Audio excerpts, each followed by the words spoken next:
Hello everyone, नमस्कार। एक बार फिर स्वागत है आप सभी का लोधा की क्लासेस के बीए प्लेटफॉर्म पर। दोस्तों, इतिहास की इस सीरीज में हम डिस्कस कर रहे थे आधुनिक भारत का इतिहास। और आधुनिक भारत के इतिहास के अंतर्गत दोस्तों ये आधुनिक भारत के इतिहास का फर्स्ट पार्ट है। इट मीन्स ये कि बीए थर्ड ईयर के सिलेबस के अकॉर्डिंग जो भी हिस्ट्री वाले स्टूडेंट हैं जिनके सिलेबस में हिस्ट्री है, इतिहास है, उन्हें दो पार्ट में इतिहास पढ़ाया जा रहा है। थर्ड ईयर में आधुनिक भारत के इतिहास के भी दो पार्ट किए गए हैं दोस्तों, जिसमें पहले पार्ट के अंतर्गत हम यहाँ पर डिस्कस कर रहे हैं 1740 से 1857 तक के सफर में। हम यहाँ पर डिस्कस करेंगे 1740 से, ठीक है ना। 1740 दोस्तों ये लिखा हुआ है, इसको देख क्लियर। 1740 से लेकर के और 1857 तक का जो काल रहा है इतिहास का, आधुनिक भारत के इतिहास का, उस पर हम डिस्कस अभी कर रहे हैं इस सीरीज के अंतर्गत। और 1857 अर्थात कि 1857 की जो क्रांति होती है, उस क्रांति के बाद का जो पूरा काल रहेगा, है ना, उससे लेकर के वर्तमान तक का डिस्कस हम इसके नेक्स्ट पार्ट अर्थात भाग 2 में करने वाले हैं, पार्ट 2 में करने वाले हैं। और इसी प्रकार से बीए फर्स्ट ईयर के अंदर आप प्राचीन भारत का इतिहास पढ़ रहे हैं, सेकेंड ईयर के सिलेबस के अकॉर्डिंग आप मध्यकालीन भारत का इतिहास पढ़ रहे हैं, ठीक है ना। वो थर्ड ईयर में आप आधुनिक भारत का इतिहास, इस प्रकार से इतिहास वाली सीरीज आपकी थर्ड ईयर तक पूरी तरह कंप्लीट हो जाती है। क्लियर है। तो दोस्तों इस सीरीज के कुछ टॉपिक इससे पहले हो चुके थे, कुछ टॉपिक इससे पहले हम कर चुके थे, लगभग पानीपत के युद्ध तक हम डिस्कस कर चुके थे। आज जो दोस्तों डिस्कस करने वाले हैं जिस टॉपिक को, उस टॉपिक का नाम है प्लासी का युद्ध। क्या है? प्लासी का युद्ध। सिर्फ ये एक युद्ध नहीं दोस्तों, बल्कि भारत की दास्ता की एक निर्णायक कहानी थी, एक निर्णायक घटना थी, जो कि बंगाल में घटी थी दोस्तों। बंगाल की जो ये घटना थी, प्लासी का युद्ध, इसी घटना ने अंग्रेजों को व्यापारियों से शासक बना दिया था। अर्थात ये कि इस युद्ध के बाद ही अंग्रेजों ने वास्तविक रूप से भारत को गुलाम बनाना प्रारंभ कर दिया था। तो कैसे और ऐसा क्या था इस युद्ध में, क्यों ऐसा हुआ, ये सब चर्चा दोस्तों सेशन के अंदर करने वाले हैं। चलिए दोस्तों शुरू करते हैं अपने सेशन को। और हमेशा की तरह शुरू करें उससे पहले जो मेरे दोस्त यूपीएससी की तैयारी करना चाहते हैं या कर रहे हैं, और स्टेट पीसीएस या किसी भी कॉम्पिटेटिव एग्जाम की तैयारी करना चाहते हैं, तो उन दोस्तों के लिए हमने यूट्यूब पर एक नया प्लेटफॉर्म तैयार किया है, प्रज्ञान हिंदी के नाम से। डिस्क्रिप्शन में उसकी लिंक है। वहां पर सभी क्लासेस पूरी जीरो से और एडवांस तक दोस्तों, सभी क्लासेस पूरी सतर्कता के साथ में 2023 की रणनीति को अपनाते हुए, विशेषकर यूपीएससी के स्टूडेंटों के लिए वहां पर सेशन स्टार्ट हो चुके हैं। प्राचीन भारत का इतिहास और भारतीय संविधान और नीति शास्त्र अर्थात एथिक्स, 3 सेशन अभी वहां पर कंटिन्यू चल रहे हैं। अगर अभी तक आपने उसको ज्वाइन नहीं किया है तो ये गलती ना करें, और आप और कॉम्पिटेटिव एग्जाम की तैयारी कर रहे हैं तो, क्योंकि सभी सेशन दोस्तों पूरी तरह कंप्लीटली मिलने वाले हैं। और कैसे आपको पढ़ना है, किस तरह से क्या क्या पढ़ना है, कब आपको नोट्स बनाने हैं, कब आपको रिवीजन करना है, ये पूरी रणनीति वहां पर हम एक रणनीति को लेकर चल रहे हैं, ठीक है ना। इसलिए प्रज्ञान हिंदी को एक बार विजिट जरूर करना। चलिए शुरुआत करते हैं अपने सेशन की, आज के बेहतरीन सेशन की दोस्तों। आप सभी जानते हैं ये फर्स्ट यूनिट का 4th टॉपिक हो रहा है। फर्स्ट यूनिट के 4 टॉपिक के अंतर्गत डिस्कस कर रहे हैं दोस्तों। आज के चैप्टर का जो हमारा सारांश है, उस सारांश के अंतर्गत सबसे पहले हम प्लासी के युद्ध की व्याख्या को देखने का प्रयास करेंगे। मतलब हम प्लासी के युद्ध की पर एक सामान्य सी चर्चा करेंगे कि प्लासी का युद्ध एक्चुअल में क्या था। ठीक, उसके बाद में देखेंगे कि जो ये प्लासी की घटना घटी थी, भारत को दास्ता की जंजीरों में जकड़ने वाली जो घटना घटी थी, इसके कारण क्या थे। और एट लास्ट में हम इसके प्रभावों को देखना का प्रयास करेंगे कि इस प्लासी के युद्ध के प्रभाव क्या हुए, अर्थात कि परिणाम क्या हुए, ठीक है ना। तो इन तीनों बिंदुओं के माध्यम से हम आज का सेशन पूरी तरह कंप्लीट करेंगे दोस्तों। बस एक ही कंडीशन है कि बस थोड़ा सा कॉन्सेंट्रेट करके अपने आप को और सेशन को सिर्फ सुनते रहिए। अपने आप सारे टॉपिक, अपने आप जितने मुद्दे ना, सब अपने आप क्लियर हो जाएंगे। इसमें ऐसा कुछ भी नहीं है जो आपको कंफ्यूज करे। सिर्फ कंफ्यूजन वहां रहेगी जहां आपको डाटा याद नहीं रहेगा, है ना। या फिर इससे लेक्चर को देख रहे हैं, लेक्चर को देखते बस दिमाग में कुछ और चल रहा है और सामने लेक्चर चल रहा है, तो उन स्टूडेंटों को थोड़ी कंफ्यूजन होने वाली है। लेकिन अगर आप 100 में से अगर 80% कॉन्सेंट्रेशन भी देते हैं इस लेक्चर को, तो भी आपको सेशन कंप्लीट समझ आएगा। बहुत इंपॉर्टेंट युद्ध है दोस्तों, एक प्लासी का युद्ध और इसके जस्ट बाद में होने वाला बक्सर का युद्ध, ठीक है। चलिए डायरेक्टली आते हैं दोस्तों अपने टॉपिक पर, प्लासी का युद्ध। चलिए स्लाइड पे आए उससे पहले एक छोटी सी एक फ्रेम बना लीजिए अपने मस्तिष्क में कि एक्चुअल में प्लासी का युद्ध क्या था। वैसे जिन दोस्तों ने पढ़ रखा है उनको थोड़ा थोड़ा इसके बारे में पता है, प्लासी के युद्ध के बारे में क्या होता है ये। लेकिन जिन दोस्तों को जिनने अभी तक प्लासी का युद्ध अर्थात आधुनिक भारत का इतिहास अभी तक नहीं पढ़ा है, उन दोस्तों को बता दूं, थोड़ा शांति से इसकी एक फ्रेम बना लीजिए, मतलब सुन लीजिए, तो आपकी मस्तिष्क में एक फ्रेम तैयार हो जाएगी। उस फ्रेम के अंदर अंदर ही फिर हम पूरे लेक्चर में चलेंगे। ठीक है। एक्चुअल में दोस्तों क्या होता है कि जब ईस्ट इंडिया कंपनी अर्थात अंग्रेज ब्रिटेन में एक कंपनी बनाते हैं, वो कंपनी को लेकर के दोस्तों कहाँ आते हैं? भारत में। अब वो कंपनी जो बनी थी वो थी भारत में व्यापार करने के लिए, भारत से व्यापार करने के लिए, माफ करना, भारत में व्यापार करने के लिए नहीं बल्कि भारत से व्यापार करने के लिए। उस कंपनी का नाम रखा गया था ईस्ट इंडिया कंपनी। ठीक है, यहां तक आप सभी को पता है, जिसको जानते भी है। इस ईस्ट इंडिया कंपनी ने भारत पर जैसे ही व्यापार करना प्रारंभ किया और भारत से मुनाफा बटोरना चालू किया, तो अंग्रेजों के इस मुनाफे से, प्रॉफिट से और भी कई देश विश्व के लाभ आकर्षित हुए। वैसे तो अंग्रेजों से पहले भी दोस्तों कई दूसरे यूरोपीय लोग आ चुके थे, लेकिन विशेषकर अंग्रेजों के आने के बाद में और यूरोपीय कंपनियां भारत में आकर अपना व्यापार स्थापित करने लगी और उनको निरंतर चलाने लगी। ठीक, तो जितने भी यूरोपीय कंपनियां आई थी उन सभी कंपनियों ने तो विशेष करके सिर्फ भारत में जो है व्यापार करने पे ही फोकस किया, लेकिन यहाँ पर दो कंपनियां विशेष रूप से आगे बढ़ रही थी और वो थी फ्रांस की और इंग्लैंड की कंपनी, ईस्ट इंडिया कंपनी और एक फ्रांस की कंपनी, जो कि व्यापार के अलावा भारत के उन क्षेत्रों पर जहां पर उनका व्यापार होता था उन पर अपना प्रभाव जमाने का प्रयास करने लगे। ठीक, अब ये प्रयास तो प्रारंभ से ही चल रहे थे, लेकिन अंग्रेजों को, अब हम सिर्फ यहाँ पर अंग्रेजों की बात करेंगे, तो अंग्रेजों को एक विशेष एक डर था कि कहीं हमने कोई गलत कदम उठा दिया तो जो राजा है या मुगल सम्राट है ये हमें धक्के मारकर भारत से बाहर फेंक देगा। अब उनके अंदर डर क्यों था? क्योंकि उस समय तक इस ईस्ट इंडिया कंपनी के पास में कोई सेना नहीं हुआ करती थी, सिर्फ व्यापारी लोग हुआ करते थे, व्यापारी। ठीक, अब धीरे धीरे इनको कुछ वर्ष हुए भारत में, वर्षों के साथ साथ धीरे धीरे इनका व्यापार बढ़ने लगा और ज्यादा जो है बड़े क्षेत्र पर व्यापार करने लगे। ये जब व्यापार करने लगे भारत में, लंबे समय इनको हो चुका था, तो धीरे धीरे इन लोगों ने क्या किया कि देश के अर्थात जो राज्य थे उनके राज्यों के आंतरिक मामलों में हस्तक्षेप करना प्रारंभ कर दिया। अर्थात कि जो सम्राट थे, जो नवाब थे, जो शासक थे, जो राजा थे, उनको लुभाना चालू कर दिया, उनको विशेष प्रकार की सुविधा दे देकर लुभाना प्रारंभ कर दिया। तो उन सुविधाओं से अब ये भारत के जो शासक थे, जो राजा थे, भारत चूंकि कई टुकड़ों में विभाजित था उस समय तक, तो भारत के जो ये शासक थे ये इनकी चाल को समझ नहीं पाए, अंग्रेजों की इस कूटनीति को समझ नहीं पाए, तो ये भी उनको जो है उनकी नीतियों को अपनाते गए, उनको अपने साथ भिड़ा करके और अपना राजकाज करने लगे। धीरे धीरे कर करके और इन ब्रिटिश कंपनी को अर्थात अंग्रेजों को भारत के जो राजा थे उनकी कमियों का पता चलने लगा, उनकी दुर्बलता का पता चलने लगा, वो उनकी दुर्बलता से पूरी तरह से परिचित हो चुके थे। इस प्रकार से वो छोटे मोटे स्तर पर कुछ अपनी सेना को गठित भी करने लगे थे, प्रयास करने लगे, कुछ इंग्लैंड से मदद मांगने लगे। इस प्रकार से क्षेत्रों पर अपना विशेष प्रभाव जमाना इन्होंने प्रारंभ किया। और वो विशेष प्रभाव किस प्रकार से दोस्तों? सबसे पहले उन्होंने किलेबंदी करना चालू की। किलेबंदी मतलब कि बड़े बड़े किले बनाकर जिससे कि वो अपने आप में सुरक्षित रह सके, किलेबंदी प्रारंभ की। अब ये किलेबंदी जब प्रारंभ हुई तो यहीं से उनका इतिहास अर्थात उनका वर्चस्व भारत पर प्रारंभ हो जाता है। ठीक, अब ये किलेबंदी तक की कहानी फ्रांस और इंग्लैंड इन दोनों देशों की कंपनियां विशेष रूप से भारत में कर रही थी। ठीक है, अब इसके साथ में क्या होता है कि अब हम आते हैं बंगाल पर, सिर्फ एक बंगाल को फोकस करेंगे जिसे आज हम पश्चिम बंगाल और बांग्लादेश कहते हैं। वो एक समय में, उस समय सिर्फ एक बंगाल के नाम से जाना जाता था, पूरा बांग्लादेश और पश्चिम बंगाल। ठीक है ना? तो दोस्तों बांग्लादेश और पश्चिम बंगाल उस समय में भारत का ही हिस्सा हुआ करते थे। ये तो एक उसको पूरा बंगाल कहा जाता था। बंगाल का शासक या कहें कि नवाब उस समय था अली वर्दी खां। कौन था दोस्तों? अली वर्दी खां। अलीवर्दी खां की मृत्यु होती है।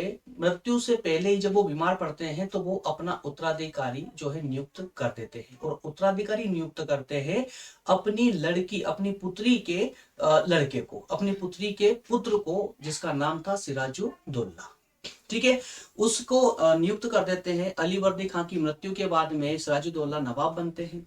अब वो नवाब बनने के जैसे ही सिराजुद्दौला नवाब बनते हैं तो उस समय ही जो अलीवर्दी खां की अन्य पुत्रियां थी, अब हालांकि अलीवर्दी खां के कोई पुत्र नहीं था, तो उनकी जो दूसरी पुत्रियां थी जैसे घसीटी बेगम या और भी पुत्रियां थी, तो वो नाराज हो जाती है। उन्होंने कहा कि इसके ही लड़के को नवाब क्यों बनाया, हमारे लड़के भी तो थे, उनको भी बना सकते थे। परंतु अलीवर्दी खां को पता था कि एक योग्य नवाब की उन्हें आवश्यकता है। अगर उन्होंने पदवी पर योग्य नवाब नहीं बिठाया तो अंग्रेज उन्हें कुचल देंगे, अर्थात बंगाल पर पूरी तरह अधिकार कर लेंगे।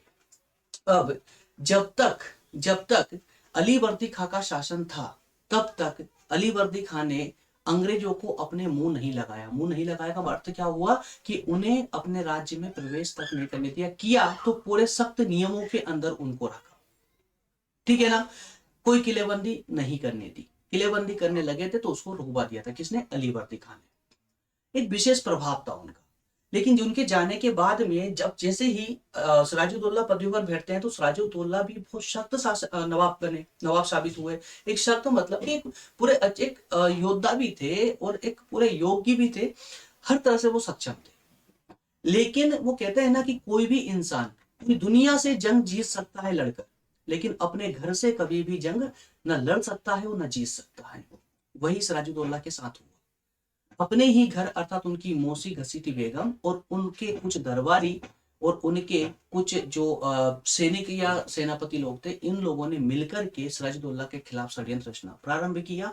उस षड्यंत्र के दौरान ये अंग्रेजों से जा मिले। अंग्रेजों के साथ मिलकर के इन्होंने क्या किया, एक जो है षड्यंत्र रच करके एक षड्यंत्रकारी युद्ध का प्लान किया। और वही षड्यंत्रकारी युद्ध रहा दोस्तों प्लासी का युद्ध। इस प्लासी के युद्ध में जैसे ही दोनों की अर्थात अंग्रेजों की तरफ से क्लाइव की सेना और नवाब की तरफ से सिराजुद्दौला की सेना जैसे ही मैदान में उतरी, प्लासी नामक मैदान पर आई लड़ने के लिए, वैसे लड़ाई शुरू होने से पहले ही सिराजुद्दौला की आधी सेना जो कि उधर मिली हुई थी अंग्रेजों के साथ में, वो अलग हो गई। उन्होंने कहा कि हम युद्ध नहीं करेंगे। उन्होंने युद्ध ही नहीं किया, आधी से ज्यादा सेना ने युद्ध ही नहीं किया। ठीक है, और इसी तरह से जो बची हुई आधी सेना थी वो घबराने लगी। तो कई मतलब कहने का अर्थ ये है कि प्लासी का युद्ध एक नाम मात्र का युद्ध था, बल्कि ऐसा कोई युद्ध हुआ ही नहीं था। युद्ध कब होता, जब दोनों सेना आपस में लड़ती और लड़ने के बाद जब युद्ध का परिणाम निकलता तो उसको कहते हैं हम युद्ध। लेकिन ये युद्ध नहीं था, ये सिर्फ और सिर्फ एक षड्यंत्र था, सिर्फ षड्यंत्र था जो अंग्रेज और सिराजुद्दौला जो नवाब थे बंगाल के, उनके परिवार वालों के मिल गठबंधन से ये षड्यंत्र रचा गया था। क्लियर है। अब ये घटना होने के बाद में क्या हुआ कि जब सिराजुद्दौला की सेना लड़ने को ही तैयार नहीं थी तो अंग्रेज बिना लड़े ही जीत गए। ठीक है, अब सिराजुद्दौला को मैदान छोड़कर भागना पड़ा क्योंकि सेना उनके साथ ही नहीं थी। वहां से छोड़कर भागे भागे तो दोस्तों जो मीर जाफर था, जो सिराजुद्दौला का जो सेनापति था, उसके पुत्र ने जो है जैसे ही सिराजुद्दौला भागकर महल में पहुंचे, वहां पर उनकी हत्या कर दी सिराजुद्दौला की। तो इस प्रकार से ये प्लासी का युद्ध लड़ा गया था।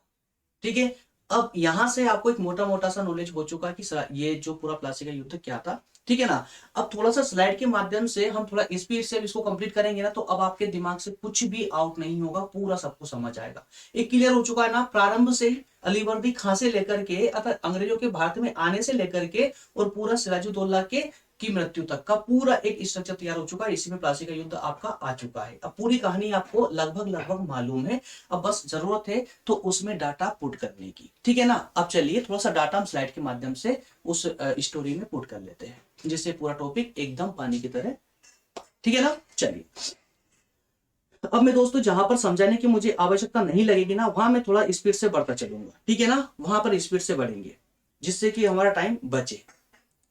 अनावश्यक टाइम देने का कोई मतलब नहीं है। देखिए प्लासी का पहला युद्ध 23 जून 1757 को, डाटा दोस्तों जहां पर मैं मार्क कर रहा हूं वो डाटा है जो हमें अपनी स्टोरी में पुट करना है। ठीक है ना, तो 23 जून 1757 को प्लासी का युद्ध मुर्शिदाबाद से कितने 22 मील दूर नदिया जिले में भागीरथी नदी के किनारे पर हुआ था। फैक्ट है, 2 से 3 फैक्ट है, याद रखना है। कब हुआ था प्लासी युद्ध?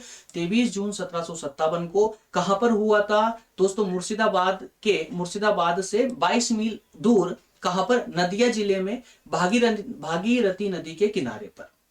यहां तक क्लियर है? इस युद्ध के एक और ब्रिटिश ईस्ट इंडिया कंपनी की सेना थी और दूसरी ओर नवाब सिराजुद्दौला की सेना थी। ठीक है, कंपनी की सेना रॉबर्ट क्लाइव के नेतृत्व में नवाब सिराजुद्दौला को हार का सामना करना पड़ा। यहां तक भी क्लियर है? किंतु इस युद्ध को कंपनी की जीत नहीं मान सकते, क्योंकि युद्ध से पहले नवाब के 3 सेनानायक, कौन कौन थे 3 सेनानायक दोस्तों? एक मीर जाफर, उसके दरबारी और राज्य के अमीर कौन? जगत सेठ। ये 3 नाम आपको याद रखने हैं। मीर जाफर, जगत सेठ और उस राज्य के सिराजुद्दौला राज्य के जो मेन दरबारी थे वो सब। तो ये 3 जो विशेष अधिकारी थे ना, ये अंग्रेजों से जाकर मिले थे। ठीक है, यहां पर अंग्रेजों ने मीर जाफर को बंगाल का अगला नवाब बनाने के लिए प्रॉमिस किया, इसलिए मीर जाफर भी अंग्रेजों से पूरी तरह से मिल चुका था। ठीक है ना? अब नवाब की तो पूरी सेना ने युद्ध में भाग ही नहीं लिया था। अब समझिए, जब कोई राजा के जी सेना है, अगर युद्ध में भाग ही नहीं लेती तो वो युद्ध किस बात का है? युद्ध तो हुआ ही नहीं ना। ठीक है ना? तो युद्ध के फौरन बाद ही जैसे ही सिराजुद्दौला अपने आप को पूरे मैदान में अकेले पाते हैं, वैसे ही उनको जो है प्लासी का मैदान छोड़कर भागना पड़ा। जैसे ये महल में पहुंचते हैं तो मीर जाफर का जो पुत्र था, जिसका नाम है दोस्तों मीरन, इसने सिराजुद्दौला की हत्या कर दी। ठीक है, अब इसके बाद में युद्ध को भारत के लिए एक बहुत ही दुर्भाग्यपूर्ण माना जाता है। इस युद्ध से ही भारत की दास्ता की कहानी शुरू होती है। अब कैसे, क्यों हुई दास्ता की कहानी शुरू, और ये युद्ध ही क्यों महत्वपूर्ण है? युद्ध की सामान्य घटना तो आपने जान ली। अब हम दोस्तों आगे ये देखेंगे कि ये युद्ध इतना महत्वपूर्ण क्यों है। ये प्लासी का युद्ध जो षड्यंत्रकारी युद्ध था, ये इतना महत्वपूर्ण क्यों है कि भारत यहीं से गुलाम बनना प्रारंभ हुआ था। तो इसकी चर्चा भी हम आगे इसके परिणाम में करेंगे, ताकि आपको पूरा एक बहुत अच्छे से आपका एक जो है ये टॉपिक पूरा बहुत अच्छे से कड़ियों में जुड़ जाएगा, है ना, 1 बाय 1 करके। चलिए, तो यहां तक का तो क्लियर है ना? प्लासी के युद्ध के जो सामान्य परिचय हमने देखा, यहां तक पूरा क्लियर है। ठीक है ना? अब आगे हम बात करेंगे कि जो ये युद्ध था, इस युद्ध के होने के कारण क्या थे। यार देखिए, कोई झगड़े होते हैं, कोई लड़ाई होती है तो क्यों होती है भाई? कुछ तो कारण रहता होगा ना। बिना कारण के क्या कभी कोई लड़ाई होती है क्या? आप घर में सो रहे हो या पढ़ रहे हो आराम से, बस सुबह निकले वर्गे नहा धो के चकाचक होके और बाहर रोड पे निकले, 2 लपड़ लगा दो किसी के कॉलर पकड़ के, ऐसा होता है क्या? करोगे भाई? कुछ तो कारण होगा ना। हो सकता है उस बाइक वाले जो निकल के जा रहा है उसने पत्थर उठा के आपका शीशा तोड़ दिया मकान का, तभी जाकर बाहर उसको जाकर के पीटोगे। बिना कारण के तो पीट नहीं सकते हो आप। तो जब ये इतने बड़े षड्यंत्र हो रहे, इतने लड़ाई हो रही है, तो इतने बड़े युद्ध जो इतिहास में अंकित है, तो कुछ तो कारण रहा होगा। तो उन्हीं कारणों पर दोस्तों हम यहाँ पर चर्चा करने जा रहे हैं। कुछ कारण हम बनाएंगे, देखते हैं क्या क्या कारण रहे होंगे इस युद्ध के। सबसे पहला कारण तो था आंतरिक कलेश। आंतरिक कलेश किसका आंतरिक कलेश है? सिराजुद्दौला के राज्य में आंतरिक कलेश मतलब क्या? मतलब ये समझिए बात को, आपके घर में आपस में फूट पड़ी हुई है। आपके घर में मान लेते हैं कि 4 भाई है, जो है अलग अलग अपनी फैमिली को शिफ्ट कर चुके 4 भाई मान लीजिए। अब आपस में उनमें फूट पड़ी हुई है, मिलकर नहीं रहते। तो आपके मिलकर ना रहने से क्या होगा? आपका पड़ोसी जो आप पर एक बुरी नजर रखेगा, वो आपका फायदा उठाएगा। होता है, हिंदी पिक्चरों में बहुत देखा होगा आप लोगों ने, वो यही होता है ना। तो दोस्तों इसके अंतर्गत भी यही हुआ था। सिराजुद्दौला के राज्य में जो ये आंतरिक कलह चल रहा था, अली वर्दी खां की मृत्यु के बाद में सिराजुद्दौला के गद्दी संभालते ही जब अंदर ही अंदर लोग षड्यंत्र करने लगे, तो उस षड्यंत्र का फायदा अंग्रेज उठाने के लिए पूरी तरह उत्साहित हो गए। और उसका फायदा कैसे उठाया उनने ऐसे उठाया कि यार ये जो राज घराना है, ये तो अपने आप में उलझे हुए हैं, लोग अंदर अंदर कले में लगे हुए हैं। तो अंग्रेज कंपनी और फ्रांसीसी कंपनी दोनों ने अपनी किलेबंदी, जिस किलेबंदी को अली वर्दी खान ने रुकवा दिया था, उसे फिर से स्टार्ट कर लिया। वो सिर्फ इतना ही नहीं, व्यापार के क्षेत्र में भी इन नवाब के नियमों का उल्लंघन करने लग गए।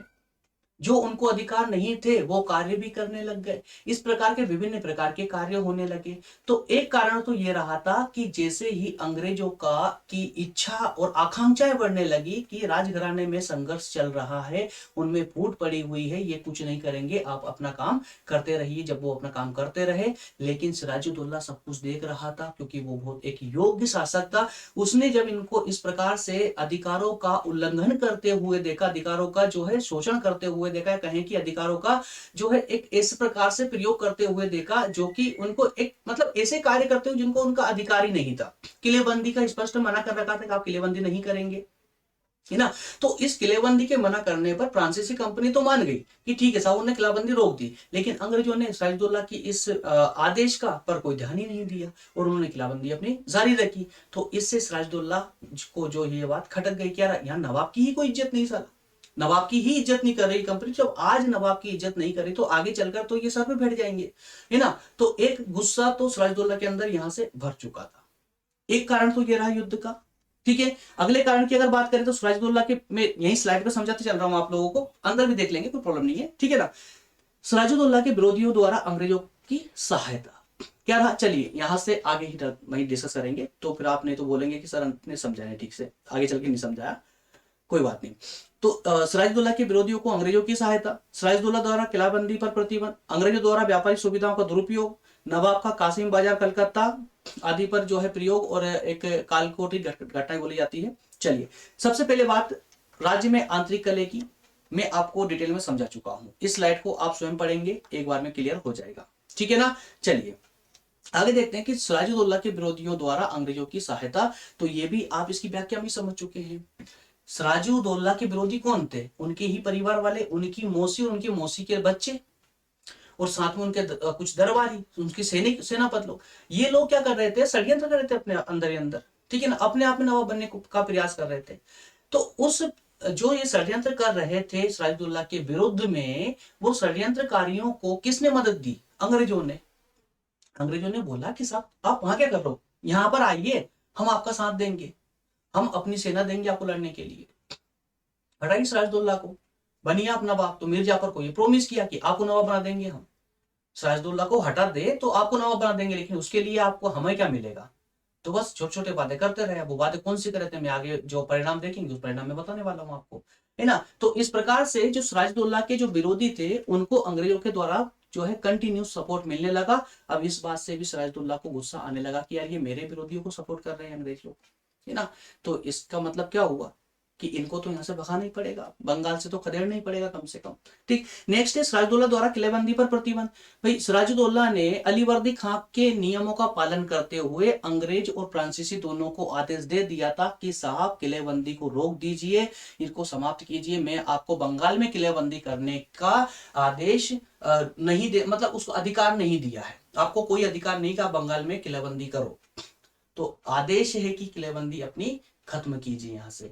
तो फ्रांसीसी लोगों ने, जो फ्रांसीसी कंपनी थी, उसने तो ध्यान दिया, लेकिन अंग्रेजों ने इस बात पर कोई ध्यान नहीं दिया। इस बात से भी सिराजुद्दौला के अंदर गुस्सा, अंग्रेजों के प्रति गुस्सा भरा हुआ था, ठीक है ना। नेक्स्ट की बात करें तो अंग्रेजों द्वारा अनुमति पत्र का दुरुपयोग। अभी क्या होता है अनुमति पत्र दोस्तों, तो ये इसकी एक घटना है फर्रुख सियर, जब मुगल सम्राट थे। कौन, फर्रुख सियर। अगर आपने मध्यकालीन इतिहास पढ़ा है तो फर्रुख सियर का नाम आप कभी नहीं भूलेंगे, ठीक है ना। मुगल सम्राट फर्रुख सियर के समय में फर्रुख सियर ने इस ईस्ट इंडिया कंपनी को 3,000 रुपए सालाना के एवज में, मात्र 3,000 रुपए सालाना लेने के बदले में बंगाल, बिहार और उड़ीसा, इन तीनों में, अर्थात पूरा बंगाल इतना पूरा बड़ा क्षेत्र था, ये तो बंगाल, बिहार और उड़ीसा, इस क्षेत्र में मुफ्त में व्यापार करने की अनुमति दे दी थी, और वो लिखित पत्र दिया था अनुमति का, ठीक है ना। अब लिखित पत्र किसने दिया, मुगल सम्राट ने दिया। तो भाई नवाब को तो इसके आदेश मानना ही पड़ेगा, नवाब तो सिर्फ बंगाल का नवाब था, लेकिन मुगल सम्राट तो पूरे भारत के लिए सम्राट था। तो इस परिप्रेक्ष्य में जब फर्रुख सियर जो मुगल सम्राट के समझे, उसने अनुमति पत्र दिया ब्रिटिश ईस्ट इंडिया कंपनी को, तो नवाब को उसकी बात माननी पड़ी। उन्हें बोला कि ठीक है, लेकिन एक लिमिट के अंदर, अर्थात जो अधिकार आपको सम्राट से मिला है उसी के अंतर्गत आप यहाँ कार्य करोगे। लेकिन अंग्रेज क्या करने लगे, उसका दुरुपयोग करने लगे, उस अनुमति पत्र का दुरुपयोग करने लगे। अब कैसे कर सकते थे दुरुपयोग? भाई उनको अनुमति मिली थी मुफ्त में व्यापार करने की, ठीक है ना। तो वो अनुमति पत्र जो है उनकी कॉपियां कर करके और ये अन्य लोगों को भी बांट बेचने लग गए, पैसा ले लेकर। अब उसमें फ्रांसीसी कंपनी वाले लोगों को भी बेच दिया इन्होंने, भारतीय व्यापारियों को भी बेच दिया, जो अलग व्यापारी थे उनको भी बेचने लगा, जबकि मुगल सम्राट ने अनुमति सिर्फ ईस्ट इंडिया कंपनी को दी थी। तो एक मोटी रकम लेकर के व्यापारियों को ये अनुमति पत्र बेचने लग गए, ठीक है। इस बात का भी सिराजुद्दौला को पता था। तो इस प्रकार से भी सिराजुद्दौला, अब उसके सिराजुद्दौला के पास में सिर्फ एक ही रास्ता था युद्ध का, कि युद्ध करके और इनको बंगाल से खदेड़ा जाए, ठीक है ना। इसके बाद में सिराजुद्दौला का कासिम बाजार, कलकत्ता अधिकार और ब्लैक होल की घटना। तो अब यहां से अब सिराजुद्दौला के बस में नहीं रहा, जितनी बर्दाश्त करने की क्षमता थी पूरा बर्दाश्त कर लिया, लेकिन अब सिराजुद्दौला जो है एक्टिव हो गए, बंगाल के नवाब एक्टिव हो गए। अब एक्टिव होते ही उन्होंने क्या किया दोस्तों, उन्होंने सबसे पहले कासिम बाजार पर अधिकार किया। कब? 4 जून 1756 को। 4 जून 1756 को सबसे पहले कासिम बाजार पर अधिकार कर लिया, जो कि अंग्रेजों के कब्जे में था, ईस्ट इंडिया कंपनी के अधिकार में था। कासिम बाजार उस पर अधिकार किया। इसके बाद में 20 जून 1756 को कलकत्ता पहुंच गए साहब। कब? 16 जून को, माफ करना, 16 जून को कलकत्ता पहुंचे तो सिराजुद्दौला अपनी सेना को लेकर के, और 20 जून को उस पर हमला बोल दिया कलकत्ता पर। अब कलकत्ता में अंग्रेजों की ओर से डेक नामक गवर्नर बैठा हुआ था, जो कलकत्ता का पूरा व्यापार उनका कंपनी का कामकाज देख रहा था, ठीक है। तो डेक को डर के भागना पड़ा कलकत्ता छोड़ करके, और डेक ने कलकत्ता छोड़कर भागते हुए, उसका एक प्रिय विश्वसनीय सैनिक था जिसका नाम था दोस्तों हालवेल। क्या नाम था? हालवेल। इसका नाम याद रखिएगा, इसका नाम भूलिएगा नहीं, हालवेल नाम याद रखिएगा, आगे काम आने वाला है। तो कलकत्ता का जो गवर्नर था ईस्ट इंडिया कंपनी का, जिसका नाम था डेक, गवर्नर डेक, इसका एक विश्वसनीय सैनिक था जिसका नाम था हालवेल। इस डेक ने हालवेल के हवाले करके क्या, कलकत्ता का शासन, कलकत्ता के काज कार्य को जो है हालवेल को सौंप करके, और खुद कलकत्ता सिराजुद्दौला के डर से भाग खड़ा हुआ, ठीक है। अब भागे, अब यहां से क्या हुआ, अब ये बात ईस्ट इंडिया कंपनी को और ज्यादा खटक गई। क्या सिराजुद्दौला ने सबसे पहले कासिम बाजार को हड़प लिया, उसके बाद में अब तो कलकत्ता जो हमारा मेन गढ़ था, किसका? ईस्ट इंडिया कंपनी का मेन गढ़ था कलकत्ता, उसको भी हड़प लिया, है ना, वहां से गवर्नर को भगा दिया। तो अब क्या करेंगे?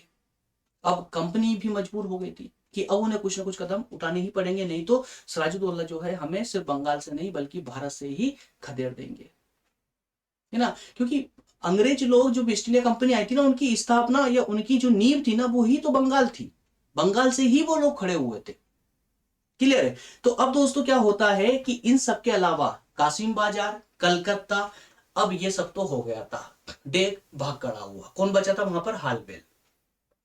अब जब कुछ दिन बाद हालवेल ईस्ट इंडिया कंपनी पहुंचे, उन अधिकारियों से मिले, तो हालवेल ने एक कहानी बनाई, सिर्फ एक कहानी थी, इससे ज्यादा कुछ नहीं था, एक कहानी बनाई। और उस कहानी में बोला गया कि सिराजुद्दौला जो नवाब, बंगाल नवाब है, उन्होंने हमारे साथ बहुत गलत किया। तो उन अधिकारियों ने पूछा, भाई क्या गलत किया आपके साथ? तो उन्होंने एक कहानी बनाई, उन्हें कहा कि हमें जो है एक कमरे में कितने लोगों को, 146 लोगों को, जिसमें महिला और बुजुर्ग भी शामिल थे, 146 अंग्रेज लोगों को जो है एक 18x14 के कमरे में हम सबको एक साथ बंद कर दिया। कितने लोगों को? 146 लोगों को, जिसमें बुजुर्ग, महिला, बच्चे भी शामिल थे। 146 लोगों को 18 फीट लंबे और 14 फीट चौड़े कमरे में एक साथ ठूस ठूस के बंद कर दिया। इस कमरे से जब 20 जून को निकाला गया बाहर, 20 जून की रात को बंद कर, माफ करना, 2 दिन बाद, इसके 2-3 दिन बाद में, तो 23 जून को बाहर निकाला। तो 23 जून को जब बाहर निकाला गया तो सिर्फ 23 लोग ही जिंदा बचे। कितने में से? 146 में से सिर्फ 23 लोग ही जिंदा बचे, बाकी सब कमरे में घुटन के कारण मर गए। और इस घटना को क्या नाम दिया गया दोस्तों? यहाँ पर कालकोठरी की घटना या ब्लैक होल के नाम से ये इतिहास में प्रसिद्ध है।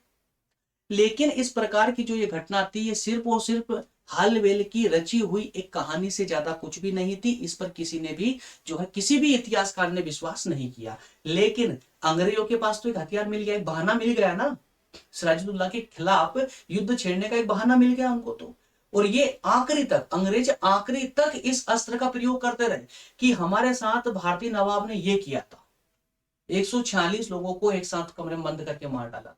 ये आंख जब तक ये अंग्रेज भारत से चले नहीं गए तब तक इस बात की रट हमेशा, जब भी कोई न्याय की बात होती है तो अंग्रेज फट से ये बात बोल देते थे, जबकि ऐसी कोई घटना हुई ही नहीं थी। सिराजदौला ने इससे कोई अंग्रेज बंदियों को किसी कमरे में बंद नहीं किया था, इसके कोई प्रमाण नहीं है, कोई सबूत नहीं है, सिर्फ और सिर्फ हालवेल के अलावा इसके का किसी को पता नहीं है। एक प्रसिद्ध इतिहासकार है दोस्तों जिनका नाम है J.H. लिटिन, इन्होंने कहा है कि हालवेल और उसके सहयोगियों ने इस झूठी घटना को रचा है और इस मन धड़क कथा को रचने का जो षड्यंत्र किया गया है वो हालवेल कलकत्ता का एक सैनिक अधिकारी था, जो डेक का सैनिक अधिकारी था, है ना। कलकत्ता का गवर्नर डेक सिराजदौला से भयभीत होकर भागा था और कलकत्ता जो है हालवेल के हवाले छोड़ करके भाग चुका था। तो हालवेल को कुछ तो सुनाना था ना कि हमारे साथ क्या हुआ।